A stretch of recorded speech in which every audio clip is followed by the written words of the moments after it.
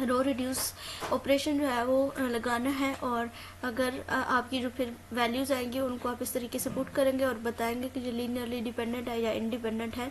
तो आप इनका अगर एक दूसरे के मल्टीपल होंगे तो वो आपकी जो है वो डिपेंडेंट होंगी, और अगर नहीं होंगी तो देन आप उसको इंडिपेंडेंट कहेंगे। सेम इसी तरीके से ये भी आपका क्वेश्चन है। सबसे पहले इसका कम्बिनेशन बना लेना है, कम्बिनेशन बनाने के बाद मल्टीप्लाई करना है अंदर, और जो आपकी इक्वेशंस आएंगी उनको आपने उसके ऊपर ऑपरेशन करना है, और जो वैल्यूज़ आएंगी C1 और C2 की या जितने भी आपके पास स्केलर यूज़ हुए हैं उनकी वैल्यूज़ आप इजीली यहाँ से फाइंड कर सकते हैं। इसी तरीके से ये भी एग्जांपल है, इसको भी सेम इसी तरीके से करना है। आप आई थिंक आपको समझ आ गई होगी। तो ये जो आगे एग्जाम्पल है, ये एग्जाम्पल नंबर 12, इसमें भी आपको एक जो है वो सेट दिया गया है। इसको भी आपने वही लीनियर कॉम्बिनेशन लिख रहे हैं पहले, फिर सबको अंदर मल्टीप्लाई करना है, यहाँ से इक्वेशंस बना लेनी है, उन इक्वेशंस को सिमिल्टेनियसली सॉल्व करके C1, C2 और C3 की वैल्यूज़ को फाइंड कर लेना है, और वो जो है वो उसका आंसर आएगा। आई होप सो आपको ये लेक्चर क्लियर हो गया होगा। फिर भी कोई कन्फ्यूजन हो तो आप पूछ सकते हैं। चैनल को सब्सक्राइब कीजिए, वीडियो को लाइक कीजिए। मिलते हैं अपनी अगली वीडियो में, तब तक के लिए अल्लाह हाफिज़।